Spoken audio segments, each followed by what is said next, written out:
조갑제TV 시청자 여러분 안녕하십니까. 2019년 12월 31일입니다. 올해가 저물고 있습니다. 그런데 어제 있었던 국회에서의 친위 쿠데타적 사건의 여파가 대한민국의 진로를 어느 쪽으로 바꿔놓을지, 그리고 총선과 어떻게 연계될지 잠옷 심각합니다. 그런데 어제 공수처법을 통과시킨 것은 상식 있는 사람이면 법률가나 헌법 전문가가 아니라도 이것은 헌법에 근거가 없는 불법 수사기관을 만들어서 고위공직자를 사찰하고 수사하는 일종의 게슈타포고 KGB고, 한국 역사에서는 박정희 정권 시대에 있었던 정보부와 닮았습니다. 정보부. 그런데 정보부와 공수처 양쪽 중에서 공수처가 더 심각한 것은 이 공수처를 운영하는 문재인 정권의 사상이 반대한민국이라는 사실입니다. 박정희는 반대한민국이 아니었습니다. 뭐 독재라고 불릴 부분이 있었어요. 그러나 김일성파가 없었습니다. 그러나 문재인 정권 안에는 김일성파가 공수처를 지휘한다 하는 상상을 한번 해보십시오. 김일성파는 북한 노동당 정권과 같은 이념 성향을 갖고 있다는 뜻입니다. 이것은 공수처가 단순한 억압기관, 감시기관을 넘어서 반역기관이 될 수 있다는 뜻입니다. 공수처를 앞세워가지고 애국자를 잡아들이고, 그리고 북한 노동당 정권 편을 들도록 한다면은 대한민국은 조용하게 총성 없이 체제 전복이 이루어지는 것입니다. 이런 심각성을 언론이 제대로 보도하지 않습니다. 다만 가장 근접한 표현은 이 조선일보에서 나온 사설입니다. 나라의 기본 틀 강제 변경, 군사정권 이후 처음이다, 이렇게 되어 있습니다. 나라의 형사 시스템을 뿌리째 흔드는 입법이다. 헌법에 존재 근거가 없는 공수처가 검찰과 경찰의 수사 정보를 사전에 보고받고 통제하는 것은 명백한 위헌이다. 대통령이 이 공수처장과 검사를 마음대로 임명할 수 있다. 민병과 시민단체 출신들이 검사나 수사관이 된다. 여기서 중요한 게 명백한 위헌이라는 점입니다. 근데 이 위헌은 그럼 어떻게, 헌법을 위반하면은 이것은 대통령의 지시에 의해서 이루어지는 건데, 대통령이 이런 중대한 헌법 위반을 하면은 형사처벌을 받고 그 다음에 탄핵돼야 합니다. 그렇다면은 조선일보는 이것은 국가 반역에 준하니까 형사처벌을 해야 되고 탄핵 운동을 시작해야 된다라고 주장해야 될 것 아닙니까? 사설이 거기까지는 나가지 못하고 있습니다. 거기까지는 나가지 못하고 있어요. 위헌도 중대한 헌법 위반이라는 점은 지적을 했습니다. 군사정권 이후 처음이다. 제가 보기에는 그 심각성이 박정희 때의 정보부보다도 더 위험하다고 그랬습니다. 더 위험천만하다.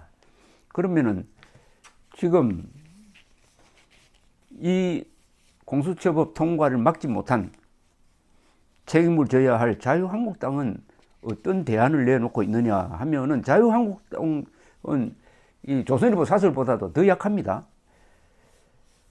헌법 위반이라는 점은 전에부터 지적을 했는데, 자, 헌법 위반이면 그러면 뭘 해야 됩니까? 의원직 사퇴, 이것은 일종의 자해행위입니다. 그러니까 자해행위를 통해서 국민들을 일깨우겠다는 것인데, 문제는 공수처법 강행 처리가 중대한 헌법 위반이고, 이것은 대한민국 헌법의 자유민주주의 체제를 부정하고 체제를 전복시키겠다는 의도라고 읽어야 되니까, 자유한국당이 해야 될 것은 첫째, 이 법률의 위헌 심판을 말하자면은 헌법재판소에 청구하는 것, 세서부터 시작해가지고 관련자를 형사고발하는 것, 대통령을 탄핵하는 것, 이게 다 포함되어 있어야 합니다. 그리고 국민들에게 이번 총선이 바로 문재인의 쿠데타를 진압하는 것이다. 만약 이번 선거에서도 문재인 세력이 다수당을 차지하면은 대한민국은 자유를 잃게 된다. 그러니까 총선에서 결판을 내자. 이 정도 이야기를 해야 되는데 아주 아쉽습니다. 오늘 자유한국당 의원총회에서 심재철 원내대표가 한 발언을 읽어봐도 시작이 2019년의 마지막 날인 오늘 비통함과 참담함을 금할 수 없다. 국회에서 20년 이상의 세월을 보냈지만 송년의 마음이 오늘처럼 무겁고 우울한 적이 없다.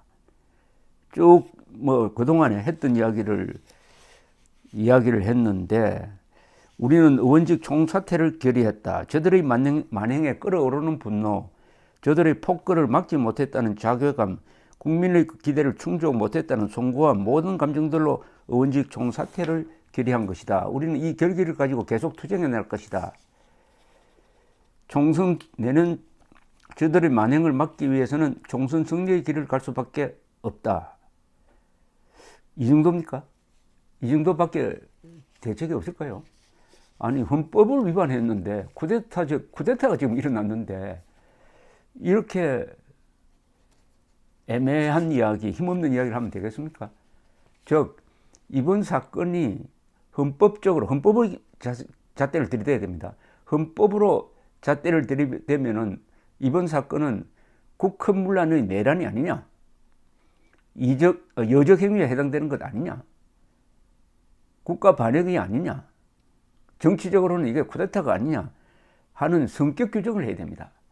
성격 규정을 하지 않으면 대책이 나오지 않습니다.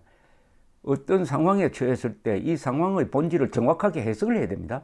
그리고 거기에 헌법이란 잣대, 법률이란 잣대를 들이대야 합니다. 그리고 그 평가에 기준해서 정치적 용어를 만들어야 합니다. 이것은 문재인의 쿠데타다. 지금 반역이 일어나고 있다. 체제 전복이 일어나고 있다. 그러니까 국민 저항권을 행사해야 된다. 국민 저항권의 가장 합리적 표현이 투표장으로 가서 이 공수처를 없애도록 하는 것이다. 어떻게 없애느냐? 우리에게 과반수 의석을 주면은 폐지시키겠다. 폐지 법안을 내겠다. 이렇게 이야기를 해야 국민들이 뭐가 보이는 것 아닙니까? 아, 총선에 희망이 있구나. 그렇지 않고 이렇게 자유한국당처럼 한탄만 하면은 우리 국민들은 어떻게 하란 말입니까?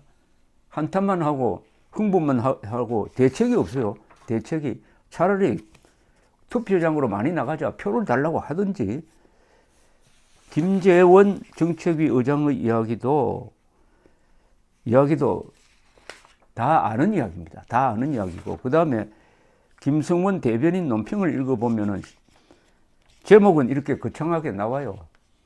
괴물 공수처 설치에 부역한 세력들, 국민 모두의 장엄한 심판을 받게 될 것이다.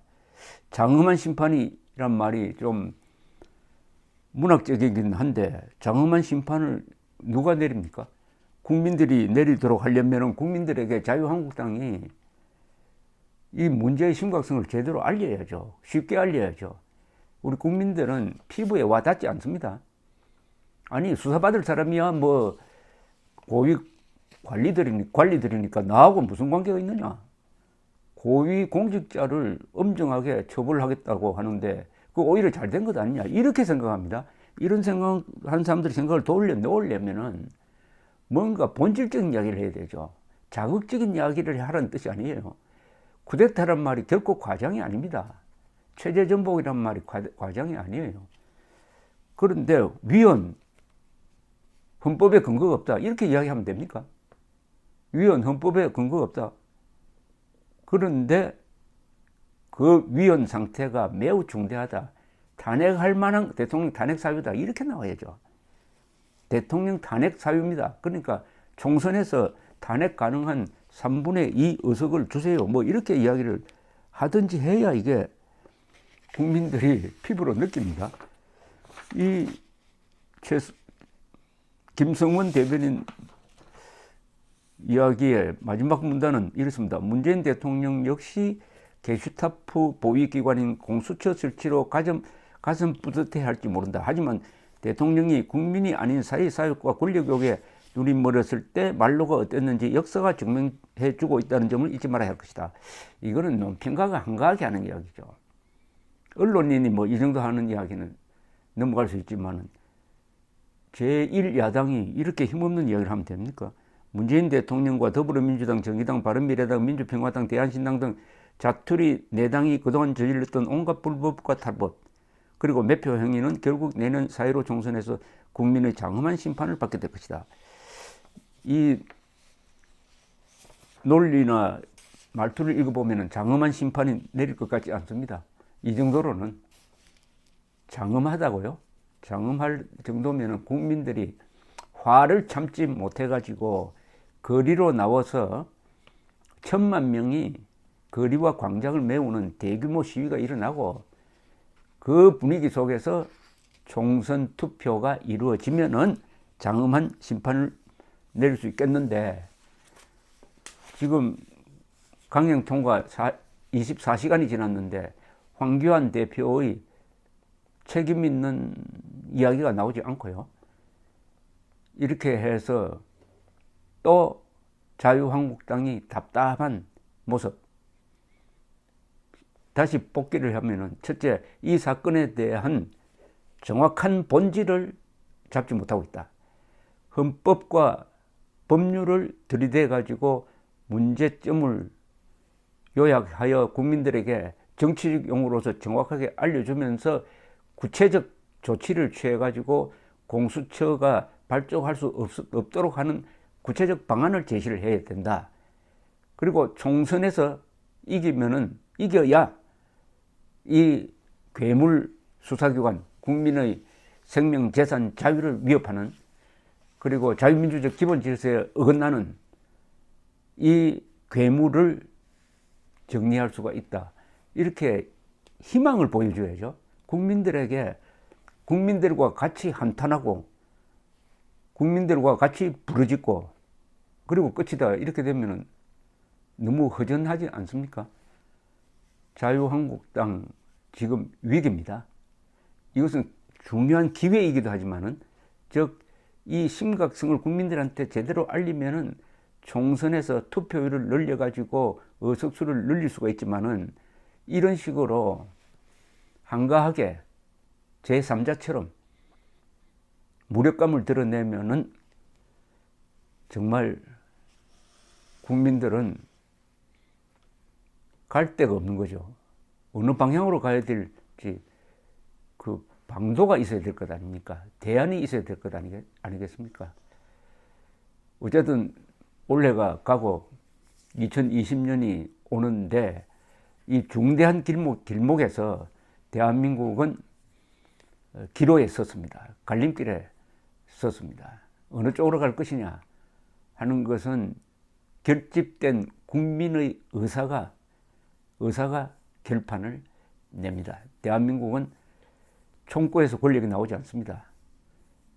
여론에서 권력이 나옵니다. 즉 여론이 만들어내는 선거 결과가 대한민국의 진로를 결정을 하는데, 다수 국민들이 아직도 현실에서 멀어져서 관념의 유의를 즐기고 있습니다. 한 반 정도 되는 속는 국민들을 흔들어 깨워야 합니다. 우리는 개돼지가 아니다, 주권자다. 이런 말로서 속지 않는 국민들을 만들 때, 앞으로 100일 사이에 그렇게 정신 차리게 만들 때 이 공수처 문제가 해결되는 것입니다. 감사합니다.